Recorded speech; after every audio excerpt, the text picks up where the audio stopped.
Hey, thanks for being here. I know that the big story has been the vaccine mandates for the city of Phoenix employees, and we're going to get to that in a moment, but a different angle on it is this, and it reminded me of something that happened in Arizona. The Oklahoma National Guard has refused to comply with a vaccine mandate. And it reminded me of Arizona. The former Adjutant General of Arizona's National Guard, General Mick McGuire, did not respond or didn't send troops to, I call it Fort Pelosi, when Nancy Pelosi put a fence around the Capitol building and asked for troops to help.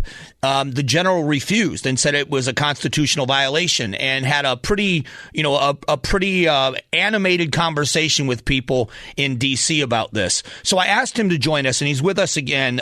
General, before we get to Oklahoma, can you refresh our memories and tell us exactly what happened here in Arizona and why you refused to send troops? Yeah, you bet. On January 8th of this year, 2021, the acting Secretary of Defense, Chris Miller, along with the Joint Chiefs, asked the 54 adjutants general from the states, territories, and the district to send 6% of their force fully armed into D.C. to build Fort Pelosi, as you said. And I asked three questions that day, Mike. I asked if President Trump had invoked the Insurrection Act. He had not. I asked if he had declared an emergency for civil unrest or a riot, a federal emergency using his executive order authority. He had not. And I asked if he had designated the group a terrorist organization. He had not.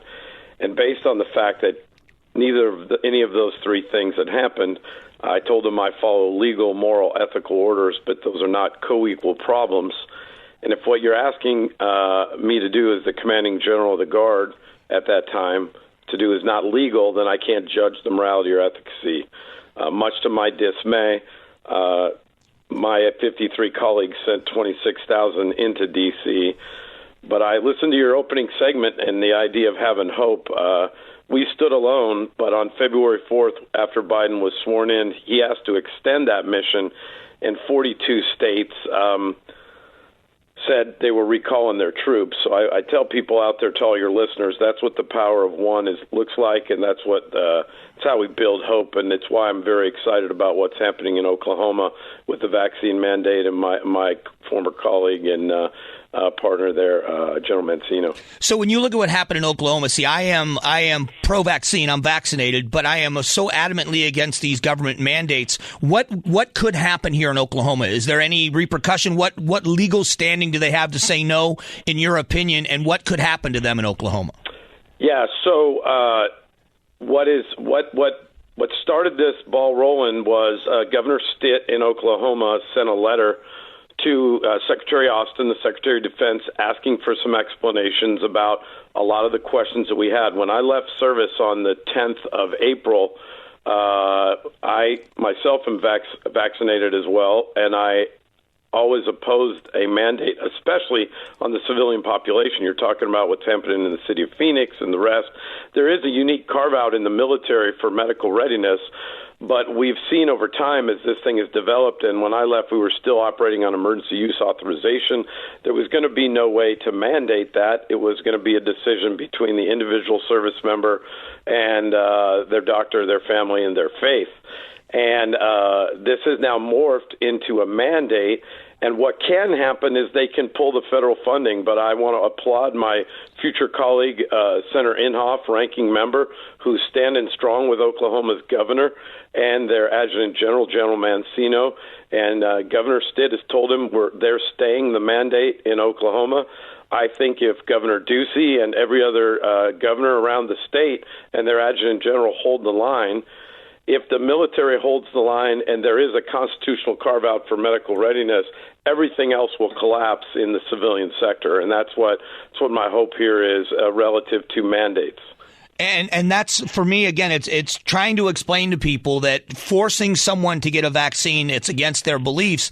It doesn't seem to be anything American about that. And that's coming from someone that volunteered to go down at 3 o'clock in the morning to State Farm Stadium to get vaccinated. I just don't understand how people are thinking that this is an American way to do things. And I think it's more dividing, and it makes things worse than it does make things better. Oh, it absolutely does. And it's not about medical readiness. As I said, Mike, it's analogous to the flu shot. vice polio or a smallpox or the yellow fever shot that we give, where the very stable biological stuff where we just give it one time and that's it, or do a 10-year update. This is clearly something that's going to be boosted. So every year when we would get stats on the flu shot, we would never have 100% compliance. And not one time in 34 years and 8 years as the commanding general did I kick someone out other than honorable for not getting a flu shot.